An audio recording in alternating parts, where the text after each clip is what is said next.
Ladies and gentlemen, today we have a very, very special guest joining us. One of the most cerebral midfielders in the game, a master of precision passing, current midfielder for Arsenal and the Italian national soccer team.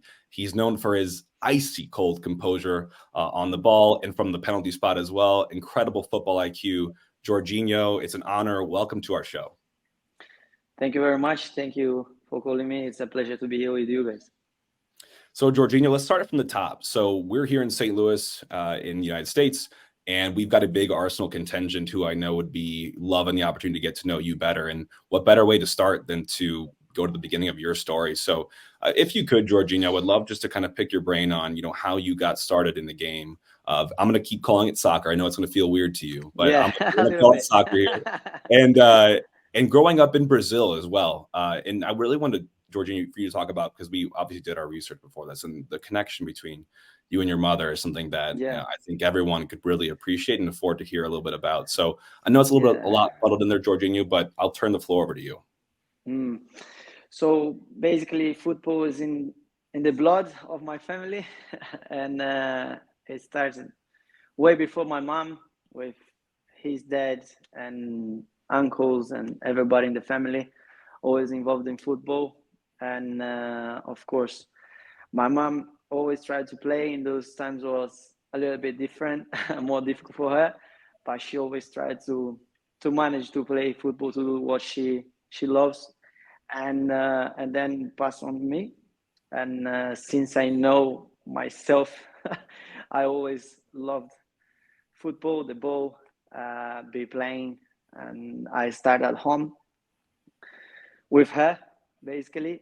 And then since I was really young, she used to take me to the beach for us to play together and spend so many hours, afternoons playing on the beach, on the field, or whatever it was. I was all day playing football, school in the morning, and then football until I went to bed, basically. And on the other hand, my dad, he was a goalkeeper. He always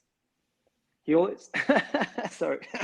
You're good. He always says to me, why you need to say that I was not a good footballer? I was like, well, you didn't have the skills to play, He was goalkeeper, and he used to play in a different position. He was in the background, always support me anyways, to try and motivate me and support me however he could, and give me so many advice. So I always had a really great support in my family, fortunately. My mom on the field, my dad out of the field with my sister, and that's how everything started, basically. Yeah, I like to give Jake some trouble as well, as a goalkeeper on his end. Not as well with the feet as much as with his hands, but I think that's probably fair to say that you got a lot of your foot skills in training on the beach with your mom, and then knowing that you're growing up in Brazil and then transferring over to Europe at the age of 15, I believe? 15, yes. When I was 15, I started playing in my city and at the school and outside the school. And then I tried to play in Brazil as well. I did some trials for São Paulo, for Internacional, and for Palmeiras. It didn't work out for me. And I just kept believing and kept working hard with all the support of my family, of course. And then I had the opportunity to go to this academy in Brazil when I was at the age of 13. There was like 300 kilometers from my house. And I moved there by myself to this academy. And I need to say that was the toughest period for me, because the situation there was not easy. And I saw many kids with so much talent giving up because of the situation there. Some parents, they'd come, they'd see the situation and say, no, you're going home. Or some kids like missing home and crying because of the situation and going back home. And I tried on those teams already, and it didn't work out for me. And for me, it was the opportunity, because the goal there was to move straight to Europe with the the agent that was involved in this project. So I stayed there 2 years until I was 15. And when I was 15, I was picked with some other boys, and we moved from this city straight to Verona. That's where we start in Europe. Got it. So you get your start there in Verona, and then obviously, I mean, Jorginho, I look at the resume, the history. It's incredible to see the names that you've been able to play for and the clubs with the history and the reputation, and just to kind of give the people a glimpse of, into your kind of career. I mean, I wanted to just take a look at and kind of peel back the curtain on some of the feelings going through your head and the sense of hopefully accomplishment and pride that you took. Just fast forwarding into a year like 2021, obviously the world has just been ravaged by COVID. You're deep into your professional career at this point, but you manage in a 2-month span to wrap up and help win a Champions League title in 2021, and the same thing with the Euros with the Italian national team shortly after. Can you take us into your mindset at that time, Jorginho? So you're riding high, obviously. You have 2 massive achievements that people dream about under their belts. Yeah. What were you thinking? You don't have much time to think about when it's happening, You kind of realize afterwards, to be fair. I was having, honestly, a tough season the first 6 months. And then this sport, football, it's crazy, and everything can change so quickly. And then things changed, and everything started working out and going very well. At some point, we see the situation in the competition, and we are like, "Oh, we can go far here," And we are very excited, and we believe that we can do it because we were in a really good moment. And so we win the Champions League, and I'm like, "Whoa, what's happening here? What just happened?" And the feeling is, it's really hard to explain. It sounds like cliche, but it's really hard to find words to describe it. And I go straight to the Euro, and then we started going forward and going on and on and on. And I'm like, oh my days, what's happening again? And that feeling of winning is just incredible. And I personally always had this feeling. I always have this feeling of winning, of wanting to win, even playing cards with my kids, let's say. Mm-hmm. I'm very competitive, so I'm like, we're gonna win this one again. And I could feel something special in that group, in the atmosphere, that something special could happen. And we go until the end, and it happens again, and I'm like, oh, wow, magical, absolutely magical. Probably the best summer you ever could have dreamed of. Yeah, you don't even dream about it because it's way too far from where you come from and when you started. When you start, you just want to play football. You want to live from that dream, but you don't really know how far you can get. Right. You know what I mean?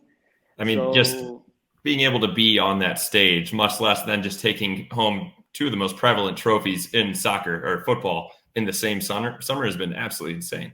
No, unbelievable. It's incredible. And then you win these 2 trophies, and the month after that, it comes the Super Cup, and you win that one again. Yep. And then after Jorginho, I couldn't even. I was trying to work all these, titles and achievements you had into this interview.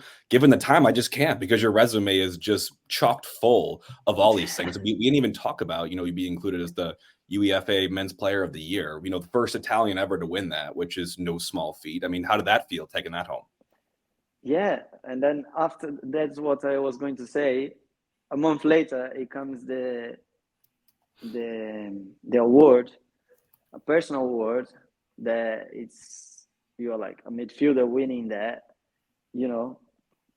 It's huge. It's huge, and I was, let's say, a bit shocked. I was like, wow, this is all happening. It's incredible. And we move forward, we go again, and then you're on the team of the year, and then you are third on the Ballon d'Or. And Right. you're like, the Ballon d'Or is the whole world. You know? That's It So is. like, then there is when you look back and you're like, wow, I come from really far, and I started like from nothing, playing football on the beach with my mom, and I'm here now. It's just unreal. And then you win again, like the Club World Cup. Like, Yep. it was just too much. And I just want to, for everybody just knows how modest now that Jorginho is, for some of the names that have won the UEFA Men's Player of the Year, you're looking at right before him was Robert Lewandowski, Virgil van Dijk, Luka Modric, then Ronaldo and Messi traded off for multiple times. I mean, this is, I know you were a very team player, but having to win an individual award like that is just something that just does not happen very frequently, especially from a midfielder. And I just want to congratulate you on that and just mention that you kind of let that one roll to the side and talk more about the Euros and the Champions League, which as you should. But for everybody else listening, this is no small feat.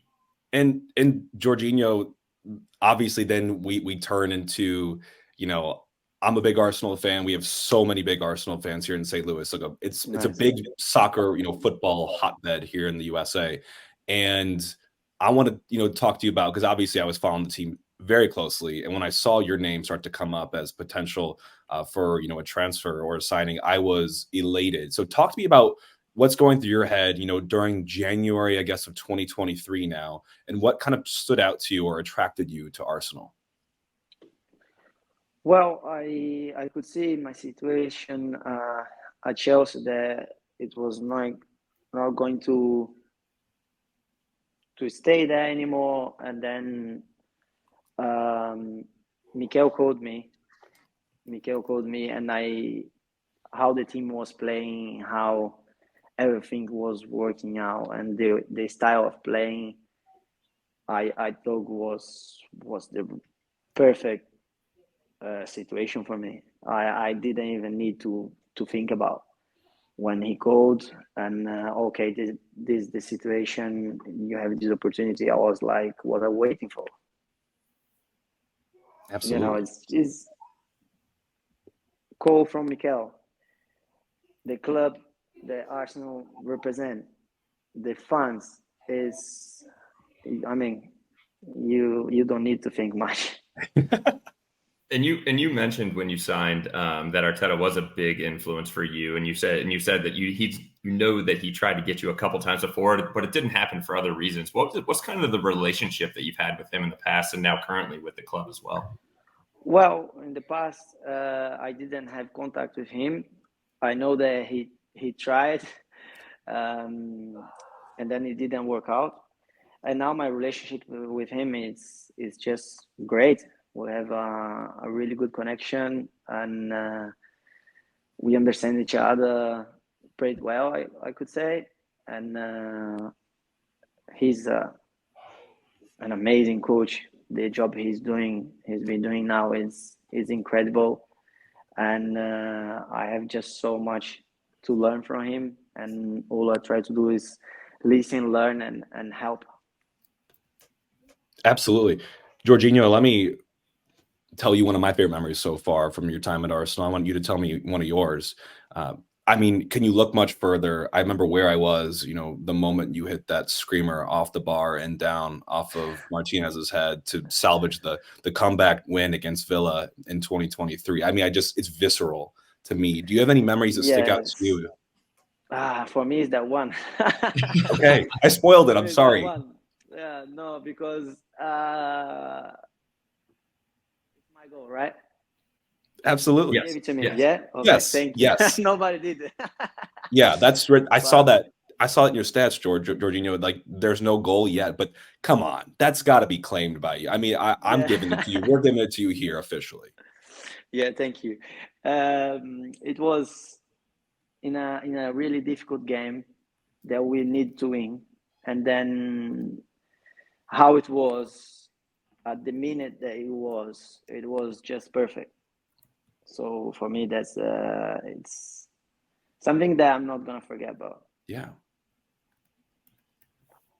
Absolutely. And I would say, is there anything else that kind of stands out? I know Arsenal's been more recent in your career and looking forward. I mean, what are the guys, what would you consider a success for this season? I know obviously top of the table Premier League or things like that, but maybe from a team aspect, or what are the guys working towards after you just did your turn through America? We were just talking with Scarlett and stopped in Philadelphia and LA. What are the guys looking for and working through preseason, more specifically looking to ahead for the season?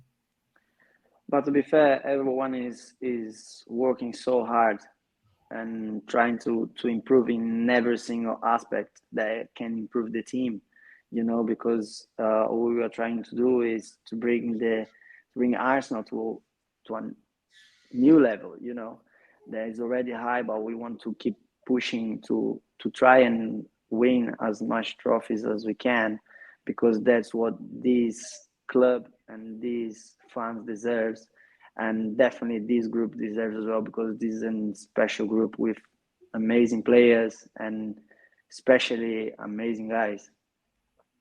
So Jorginho, you mentioned too, touching down the US for a little bit of a US tour and doing some preseason there. How was the experience when you were in the US? I'm curious to hear your thoughts on, the facilities, the games, and just the overall vibe and the soccer kind of culture in the US. Yeah, I think it's great that the soccer I'm learning.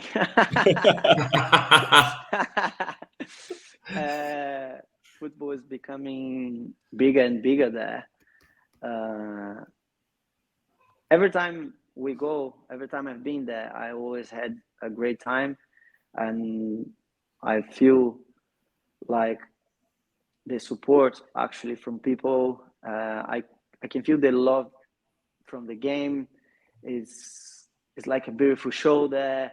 It's a little bit different in terms of culture, but I find it interesting. I like it because it's joy and it's a beautiful sport. So I think it's really nice, and it's just different, but I like it personally. Ooh, I like that stamp of approval. I like that. There, I was about to say, Jake, he's had a fellow countrymen that have come through to the MLS. When you look at Bernardeschi, Insigne, Cellini, Giovinco, Pirlo, kind of paving the way a little bit. Jorginho, I don't know. What are your thoughts on the Italians coming over and playing in the MLS?